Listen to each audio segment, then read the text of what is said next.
Assalamualaikum warahmatullahi wabarakatuh. Perkenalkan, saya Waktu Ramadhani dengan NIM 23058014. Di sini saya akan sedikit menjelaskan mengenai strategi pemasaran. Sebelum kita membahas mengenai strategi pemasaran, saya akan membahas terlebih dahulu mengenai pengelolaan usaha. Pengelolaan usaha ini merupakan salah satu kunci keberhasilan suatu usaha. Ada beberapa prinsip dasar yang dapat membantu dalam mengelola usaha, yaitu yang pertama adanya perencanaan strategis.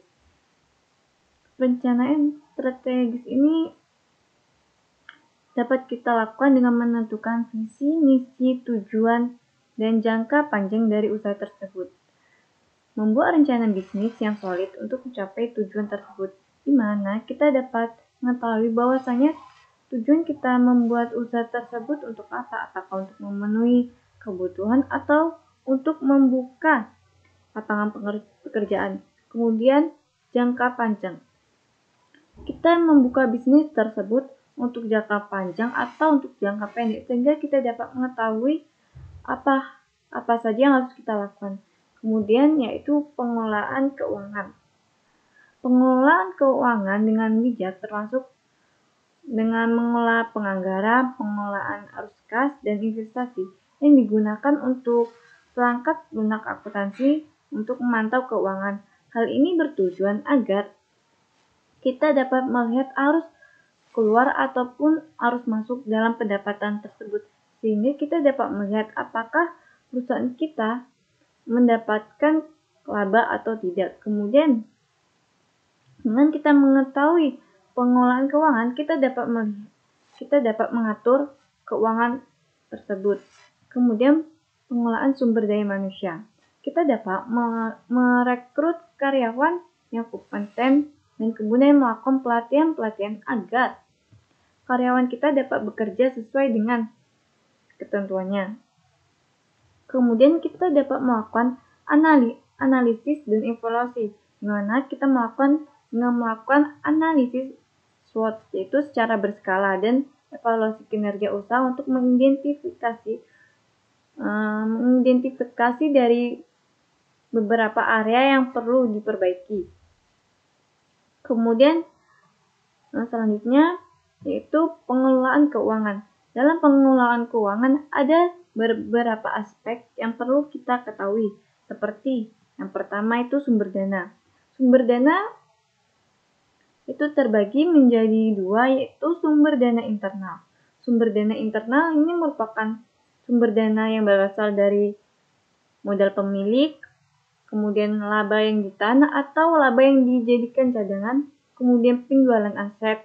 Nah, modal pemilik ini adalah modal yang berasal dari pemilik atau pendiri bisnis itu. Kemudian laba yang ditahan atau yang dicadangkan, yaitu merupakan keuntungan yang tidak dibagikan sebagai dividen dan dipertahankan untuk reinvestasi, atau juga yang dapat digunakan untuk masa-masa darurat.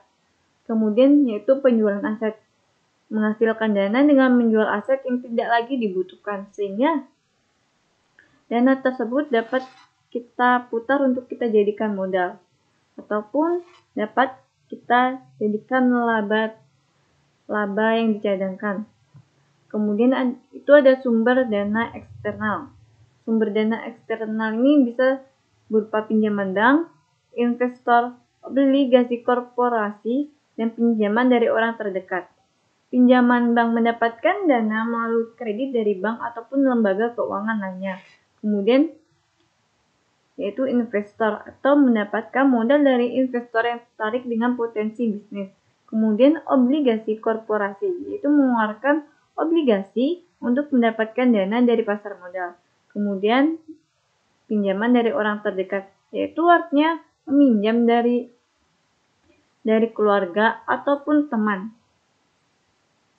Namun dalam peminjaman tersebut harus ada data-data yang jelas, sehingga ketika keluarga atau teman terdekat memberikan pinjaman, bisa dilakukan pembagian hasil. Kemudian Perencanaan dan penggunaan dana bisnis adalah proses yang sangat penting dalam manajemen keuangan. Ada beberapa langkah yang dapat membantu dalam perencanaan dan penggunaan bisnis. Yang pertama yaitu penyusunan anggaran. Sebagai seorang pemilik, kita harus mengetahui bagaimana penyusunan anggaran. Kita harus membuat anggaran yang detail untuk semua aspek bisnis, termasuk operasional, pemasaran, dan investasi. Anggaran ini harus realistis dan berdasarkan data keuangan yang akurat. Kemudian proyeksi keuangan.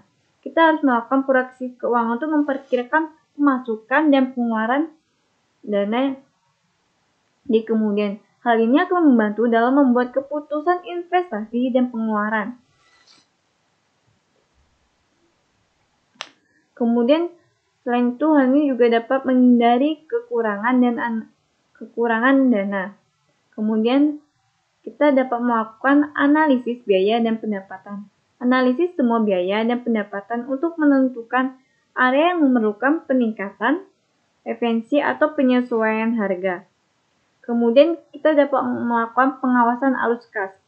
Pantau arus kas secara rutin untuk memastikan bahwa bisnis memiliki likuiditas yang cukup untuk operasional sehari-hari. Dan juga kita dapat mengetahui bahwasanya usaha yang kita lakukan itu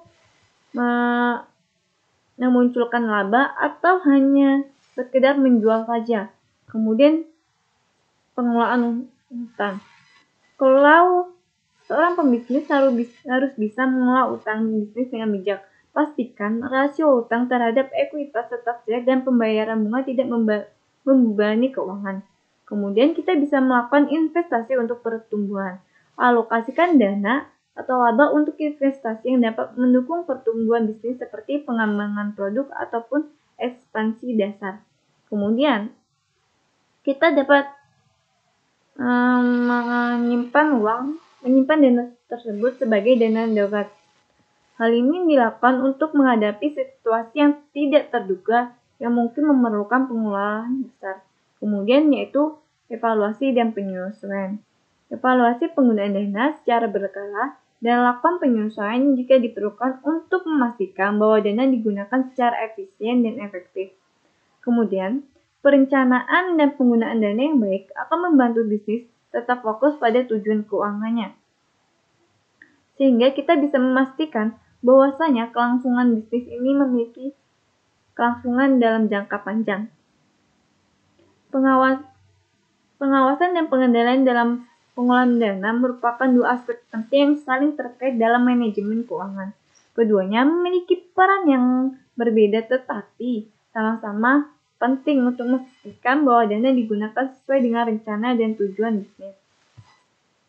Kemudian pengawasan atau monitoring. Pengawasan ini melibatkan pemantauan aktivitas keuangan secara berskala untuk memastikan bahwasanya semua transaksi sesuai dengan kebijakan dan prosedur yang telah ditetapkan, termasuk memeriksa laporan keuangan untuk memastikan akurasi dan kepatuhan terhadap standar akuntansi. Kemudian melakukan evaluasi kerja, melakukan perbandingan antara anggaran dan realisasi untuk mengidentifikasi penyimpangan-penyimpangan. Kemudian mengaudit proses, memeriksa proses internal untuk mencegah penyalahgunaan dana atau kekurangan. Kemudian bisa melakukan pengendalian atau kontrol. Pengendalian adalah proses yang lebih proaktif dan terencana, yang bertujuan untuk mengarahkan aktivitas keuangan agar sesuai dengan rencana bisnis. Hal ini termasuk menetapkan anggaran, menentukan batasan pengeluaran untuk berbagai departemen ataupun proyek. Kemudian membuat kebijakan, mengembangkan kebijakan keuangan untuk mengatur penggunaan dana, mengimplementasikan sistem, memasang sistem pengendalian internal untuk mengelola resiko keuangan. Pengawasan dan pengendalian yang efektif membutuhkan sumber daya yang manusia yang kompeten, infrastruktur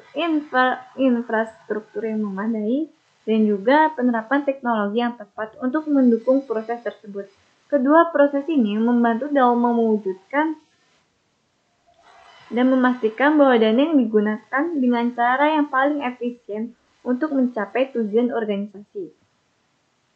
Kemudian yang selanjutnya yang akan kita bahas yaitu mengenai strategi pemasaran.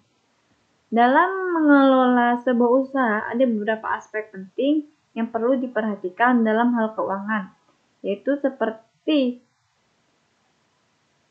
teknik dan strategi pemasaran.